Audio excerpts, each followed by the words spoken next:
And welcome back to another one with me, Wayne, Yorkie, another normal Yorkshireman, whatever you prefer to call me.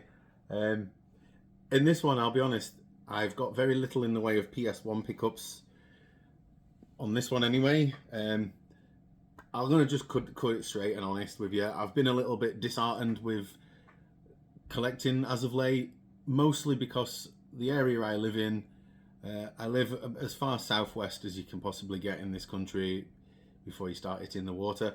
And really there is only 3 independent stores that I can visit in my area.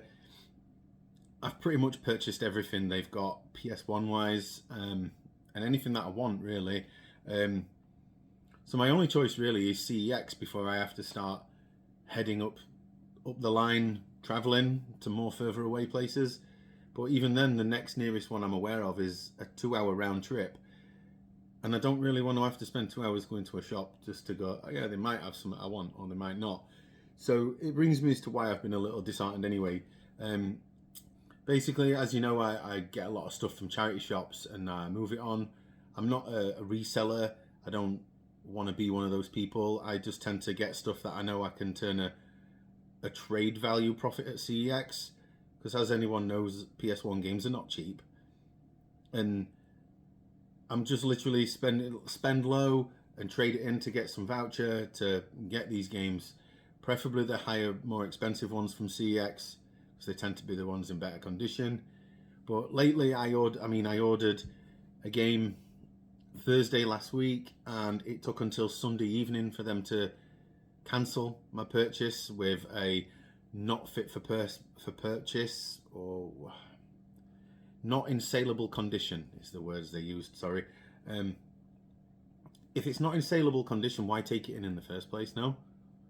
That's how I would see it. If it's not saleable, then don't trade it in. But anyway, that was by the by.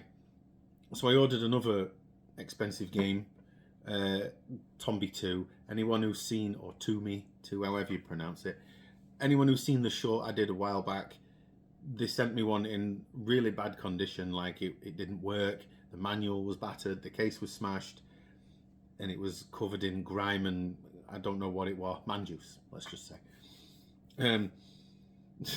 But yeah, I mean, I've been trying to buy this game God knows how many times, and yet again I got a notification saying it was back in stock, so I purchased it. And then last night, it's Wednesday today, so Tuesday night, I had an email saying that item had been cancelled, not in saleable condition. So that's 2 large size, expensive games that are on my list of to get ASAP, as it were. And both times these have been turned back by saying not fit for sale. So I've been a little disheartened by that fact, and the fact that I've got nowhere else to go in my area for buying games. So I'm having to literally pretty much, I mean, even the 2 CEX stores that are in close proximity to me, that I'm willing to drive to, they haven't had any new PS1 games in store in a long time. So even then, I'm still limited to trading stuff I find, buying it online, and then I'm beholden to their quality control, which is hit and miss. Kind of, one hand it's good, on the other it's really not. Anyone who sees that Tombi 2 short will understand that. But so yeah, I've been a little bit disheartened, and so as a consequence, I've got no PS1 games to show you on my pickups this week. I've got a few other bits, but on a positive note, I have 7 PS1 games I've ordered from CEX on their way. Around about a £300 spend to get these games, and most of them so far I've had the confirmation that they're on the way, so they will be here for my next video.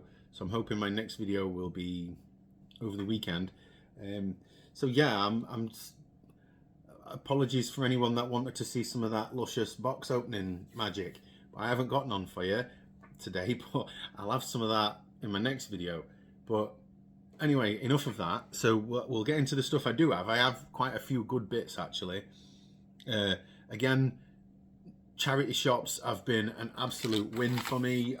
This week I found a charity shop and they had Xbox 360 and Xbox One games at £1 each, and there was one that was, it had a little ring scratch around it, but when I took that to CX, they were able to put it through the machine, and that came out nice. But because it was damaged, I still wanted the manual at the very least, but the charity shop let me have it for 50p, and a DVD box set I paid at 50p for. So as you can see, that list there of games and a DVD box set, that I paid a total of £10 for all of that, and it got me a trade voucher back of £75, if that focuses it there. It does say £75 there. So a £10 spend got me a positive of 65. Quick maths. But there's really no trick to it, and this brings me to a couple of questions I have been asked as to how I can afford all this. I'll be honest, I'm not a rich person by any stretch. A lot of this has come from either stuff I've found from charity shops and I've traded, and then I've been able, or even sell if it's something decent. But yeah, a lot of this is either from CEX or through charity shop finds that I've sold some other stuff on and bought. There is no trick to it, so please you don't have to listen to me, but I know there's some YouTubers out there who do the same sort of thing, but there is a couple out there that it's like they act like it's a magic trick or something, that they can pull out this sort of stuff. It's really not difficult. If you want to get this sort of stuff to yourself, get out there, go to some charity shops, and don't be afraid to ask the staff there if they have any in the back, if they don't have them in visible sight. I mean, those Blu-ray box sets I got in my last video, again, they was just asking. Some of these is asking. I mean, I could quite easily have left one of those games with the scratch behind, but I asked if I could have it a little cheaper, and they did, because of the damage. So there's no secret sauce or magic tricks to getting CEX vouchers. It's not difficult. Everybody can do it. But I see a lot of people talking about like it's magic. It's really not. But anyway, so we'll just get on with some of my pickups this week, and these are blinding, if I'm honest. They're not games, apart from a couple, but they're not PS1 games. So I'll just get on to this. I paid £1 for Project Cars 2 limited edition on the Xbox One. It's a steelbook. Now, I'm not bothered for Xbox. I don't play or even own an Xbox. So this, it will be getting sold on. I didn't want to trade it to CEX because they only give £6, I think it is, for Project Cars 2. But it's the limited edition with a nice slip on it. It's got the steelbook's got no damage at all, no scratches. The disc is good, and I thought someone out there might want it. So if you're interested, it's on my Vinted. And the next one I also paid £1 for is a brand new and sealed copy of Micro Machines World Series. Again, CEX would give me £6 on a voucher for it, but it's brand new and sealed. Why would I take £6 for something brand new and sealed? So that'll probably go on my Vinted or maybe eBay. But again, it's there. If you're interested on my Vinted, by the way, I don't really want to promote it because I'm not that type of guy. But it's the same username as my account, but take off the Norma. It would have been another normal Yorkshireman, but I had to delete the normal. But I deleted Norma and left the L in without realising. So it's another L Yorkshireman. Yeah, I know, I'm an idiot. But I can't change it. They won't let me change it.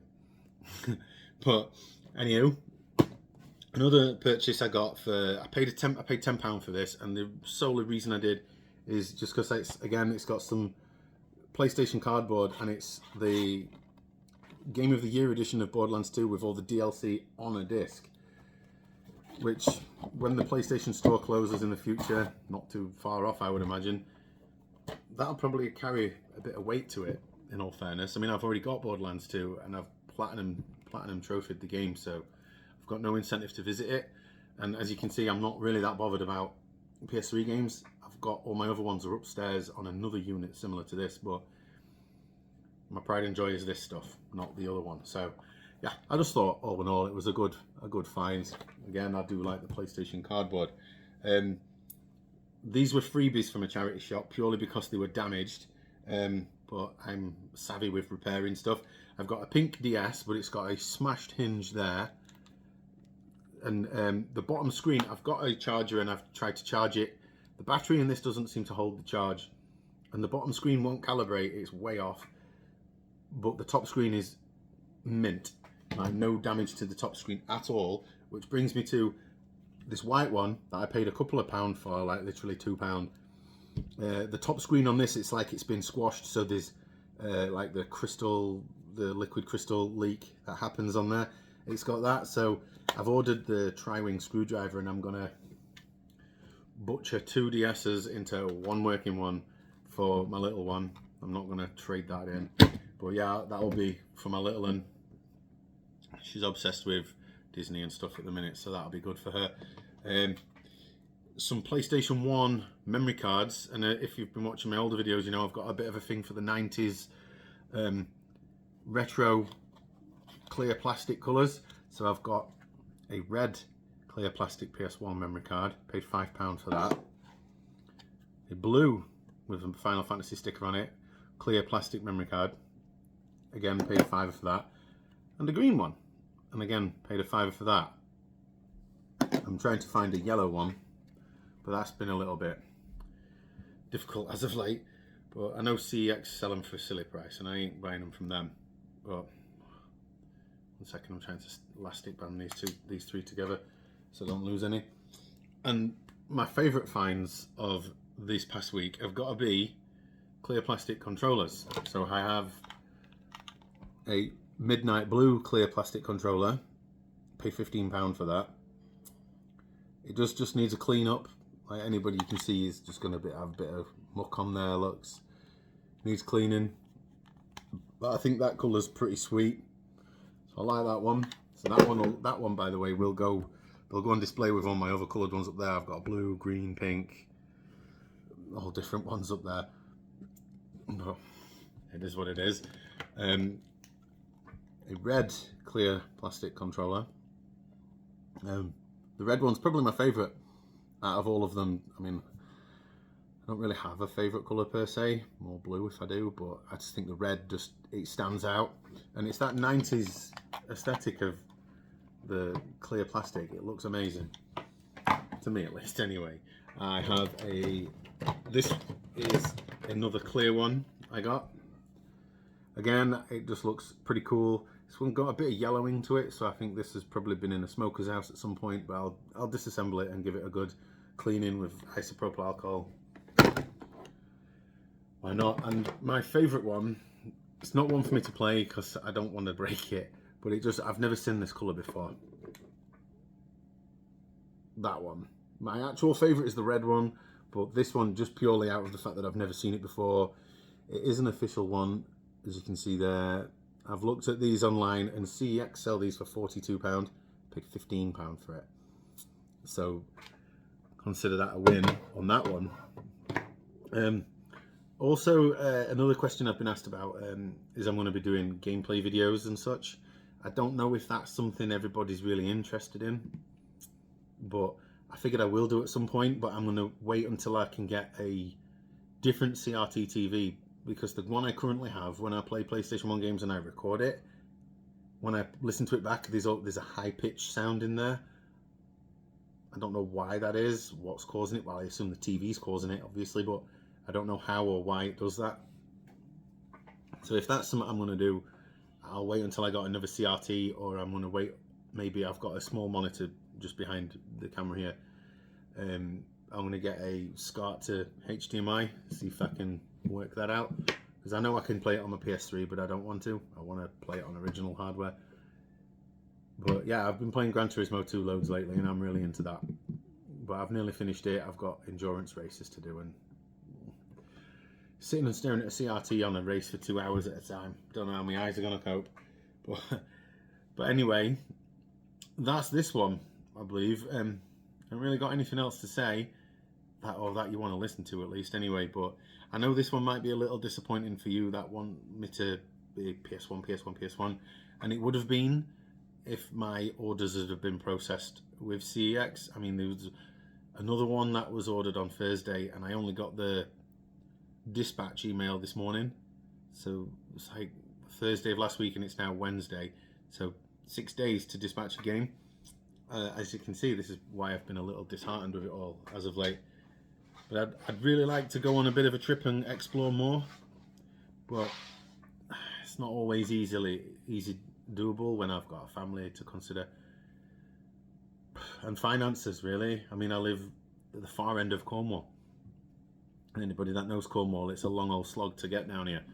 But yeah, also, if you want to get in touch with me at any point or for any reason, whether to sell me games, whatever, I use Instagram. It's the same username as what's on here.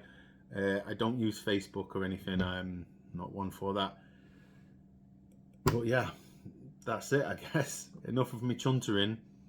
I know I'm just a normal bloke, I guess, but I like to vent now and again, and if you're still even listening to me, thank you very much for getting to this point. 15 minutes of me thrashing your head now anyway, so I'll leave it at that. My next one, like I said, will be at the weekend, and I will be back to normal with some PS1 games there. Yeah. So thank you very much for watching, and I'll catch you in the next one.